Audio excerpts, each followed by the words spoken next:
and thank you so much for joining us. If you haven't already, make sure that you push the subscribe and the little bell next to it to make sure that you are notified when a new video comes out, because the last 6 months of 2022, I am doing a super awesome, fun sessions with these badass entrepreneurs that are women, that are mothers, that are basically doing it all. And we're gonna kind of just be able to pick their brains and find out what's happening kind of behind the scenes of their business and just being an entrepreneur in general. And it's just gonna be a blast. And so every month you're gonna see a different amazing woman join me. And today we are sitting down with Antoinette. Hey, Antoinette, how are you? Hey, Marian. How much I love our conversations, because it's always around business, growth, mindset, momhood, right? Being a wife, all that stuff, which we love to talk about as women. I love it. And okay, so you and I initially met years ago already. It doesn't feel like years ago, but it's years ago. It almost feels like a whole different lifetime. I was pregnant with my daughter when initially I met you. I remember. And I was like newly pregnant and trying to figure out how I was going to be able to have my career, be an entrepreneur, and now a mom of 2. But I know you have such a background. Tell me a little bit more about kind of how you came across like entrepreneurship and like what led you ultimately here. Wow. I truly believe, Miriam, that each of us have a destiny, a purpose, and most importantly, we all have gifts and talents, attributes that are unique about us. So I really feel if we look back to our childhood, and even from adolescence to middle school to high school to young adulthood, you can see the breadcrumbs of you almost like you get an insight of what your future will be like. If you have the gift of encouragement, if you have the gift of loving to serve, right? Loving to make impact, or whatever that is. I feel like my journey started, that's a complex question, because I feel like my journey started literally since far back to high school and middle school. And where that love, my passion to build women up, I had it since forever, far back as I could remember. And so I think entrepreneurship, it could be really scary for so many of us, because I wasn't raised in an environment of education whatsoever.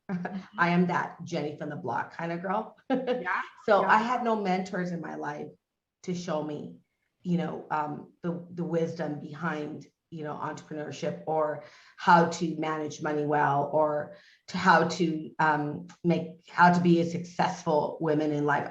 The only thing I had was two women in my life that were hard working. That's it. They were hard-working women that put their families first and always put themselves second. That was my mom and my grandmother.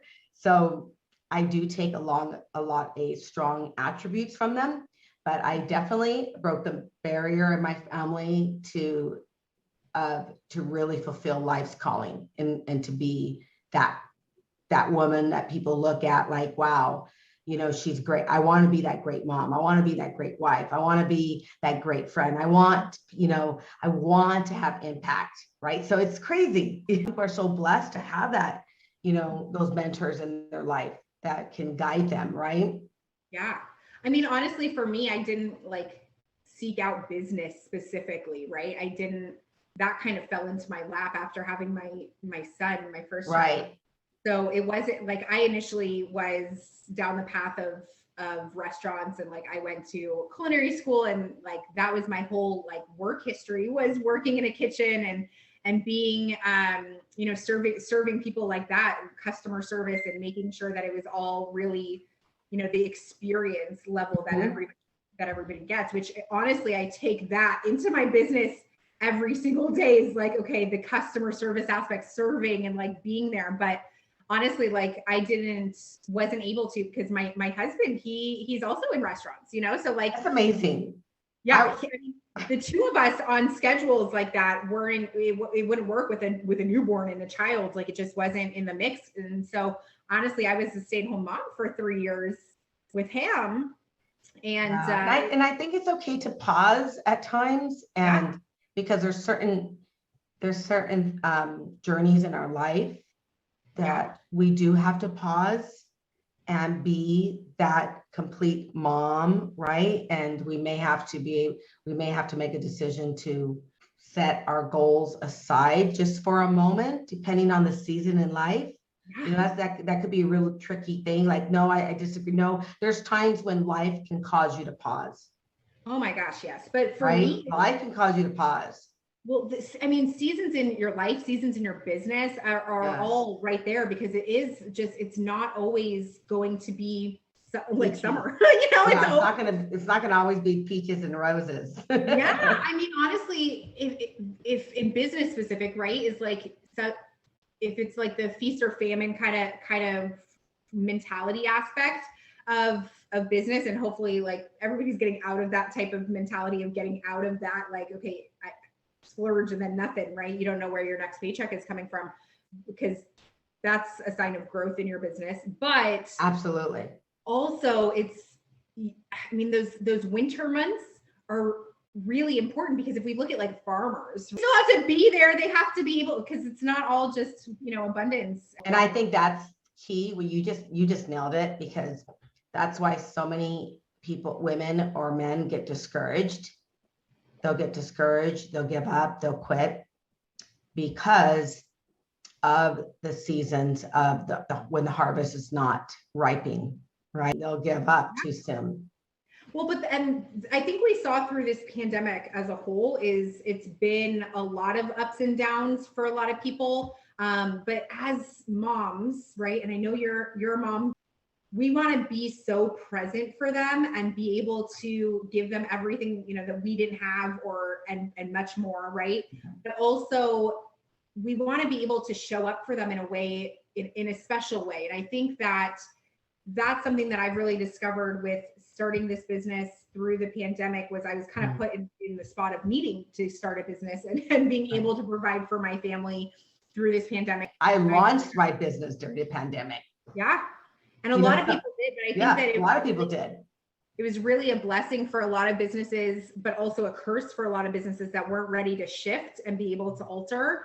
And they've unfortunately closed, and a lot of them have never reopened, which is the saddest thing ever. But if you've been able to even shift or take advantage of being able to work from home and adjusting to that and starting your business, it really has opened a lot of people's eyes, in the sense of you can do it all. You don't have to do one or the other. You can be a mom and be at all your kids' games and do all the things while still running your business. It doesn't need your 100% attention 99.9% of the time. I think it's because women are so emotional creatures where we feel like, oh, we got to get this done. We got to get this done. We always feel everything's urgent, and we need to learn to pause and to go to your son's game, go take care of something. We can get back to that. It's still going to be there. And I also feel that if you're going to start a business, or if you're in entrepreneurship now, it's really that seed of faith that you need. You need to have that seed of faith. For me to start a business in the pandemic, I had to pivot because I lost my job during the pandemic. Yeah, right. I had a successful job. I loved my job, and I loved that job. And to lose that job during a pandemic, it really takes faith to step out in boldness and be courageous enough to say, okay, I don't know. We don't need to figure it all out. The road will become clearer, almost like in the fog, right? When you have the headlights on and you're driving, the road ahead of you will appear as you just take that initial step. Well, but you're also not privy to know what is down the line for you. Exactly. You just take that courageous step every day and take that consistent action. The action. Yes. And you take the action. Take the action. And I also learn the lessons that you're supposed to learn today. And it's something I was actually just telling my son. If you don't learn the lesson right in front of you, you're going to have to relive it. And eventually it's going to have that compound effect. It's almost like, for example, today I'm going to get on the Peloton. Mm-hmm. I've been fighting with this machine for weeks. However, I know that I kind of use that analogy. Okay, I know I'm going to make the decision to get on the Peloton because it'll have a compound effect. Even though it's like so it's almost like the same with your business. You've got, even though you're not seeing the results today, okay, we're not going to see the results. I'm not going to see the results today immediately of muscle tone on my body, but I know the compound effect of me making that decision to take that action, future self in a size, back to a size 10, back to a size 8. That's the future self that I envision, but I need to take the action to get on the Peloton today. And it's almost like the same scenario with your business. You're not going to see the immediate action, just like the farmer, right? Yeah. Because there's different harvest seasons. But if you harvest now intently in the summer, you know, your anticipation is that you'll have some harvest by fall, right? Yeah. And that so different season in farming. The farmer will tell you, I'm not an expert in farming, but the farmer will tell you, he has to work more diligently, and probably in some seasons than others. Every fruit is grown in different seasons. So the same thing with your business. You have to really plant the harvest for maybe new clients, or maybe you're going to pivot with a new program. So that's a different seed you're going to plant, right? It's crazy how the farming and entrepreneurship have a lot. What challenges, Antoinette, have you seen over your years of being an entrepreneur and starting your business through a pandemic? What challenges do you think are like the big ones for you? I think the biggest ones to overcome in starting your business, that scarcity mindset about money, right? A scarcity mindset, that worthiness, that you are worthy enough to have that high ticket item, right? That you do have a lot of value. So I really think the challenges is coming that scarcity mindset, because you could really, no matter what, self-doubt yourself. It doesn't matter how much education you have, doesn't matter who you are, because I think the greatest challenge is overcoming certain scarcities that you have about your future, like money, not having a bi-weekly paycheck, right? I think that scarcity mindset is really something that is a priority in my life, that you don't negotiate your personal development. You've got to work on your body, mind, and spirit. So if you can get that to a healthy place, you lower the resistance of the things that are going to come up against you, because you're not going to always, you're going to have a lot of no's, and you may have programs that just take a dump. I've had programs that crickets, nobody has signed up, and I'm like, but it's such a good program, right? How could they not enroll, right? It's such a good program, you know. So I think it's having the tenacity to be an overcomer, because you really have to have the tenacity to overcome rejection. I love that. Honestly, it's something that I personally have struggled with, and I've heard a lot of other women that I deal with, that they say, well, I'm not an expert yet. Oh, all the time. And then they compare themselves to the podcast they're listening to, or the program they're involved in. Yeah. And so, wait, I haven't arrived there yet. I'm not good enough yet, right? I'm not the expert yet. Well, how are you going to get good if you don't do it? Exactly. And in all honesty, I think we all it has crossed our mind, but you have to develop that tenacity. You have to develop that. It's that scarcity mindset. Yeah. You know, and you really have to work on that. Everybody starts somewhere. Everybody has to start at zero. Right. And same thing, even with, like, if you look at Instagram, and it's amazing for business, but so many people judge it off the numbers, where it's like, I have this many followers, or this many people looked at this. Absolutely. Or this many people interacted with it, whatever the case may be. But that's not actually an indication that you're doing well or not, because you can have thousands of views on something and convert it into absolutely nothing. Right. Or you can have a couple hundred views and convert and have a huge conversion rate.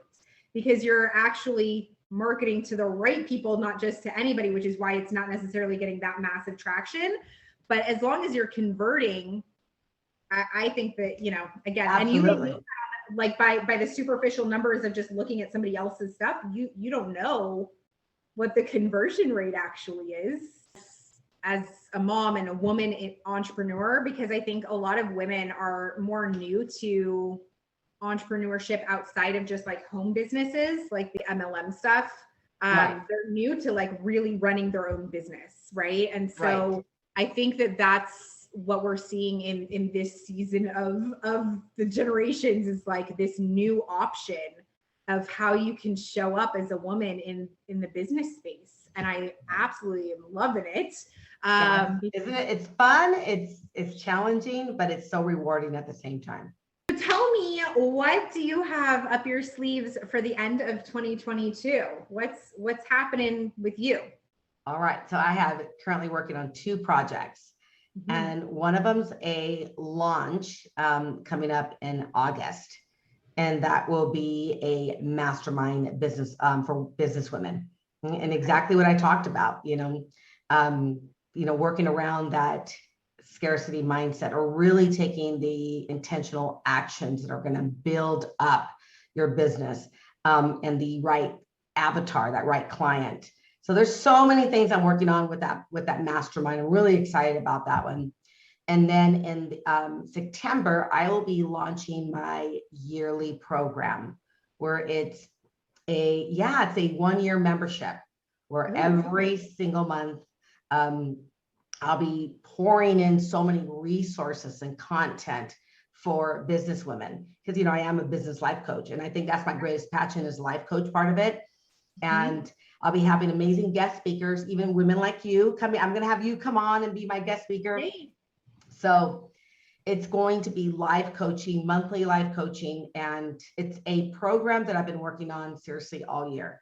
It's coming. I already got the program laid out. I have the blueprint ready to go, and I'm working with a few other colleagues with it, just to make sure that I'm getting some professional insight on it. That'll be launching in September.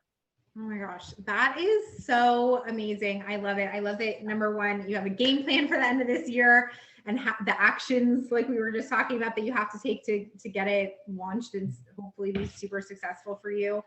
Antoinette, it's always such a pleasure to talk to you. And I, of course, wish you all of the best and so much love. And thanks for taking the time out of your day to chat with me and all of the followers that are going to see this video. I'm so excited. If you haven't already, make sure you push the subscribe button and show us some love down in the comments, and make sure you come back to see all the other amazing, badass women that I'm going to be chatting with. Thanks Absolutely. So much. Let's prosper together.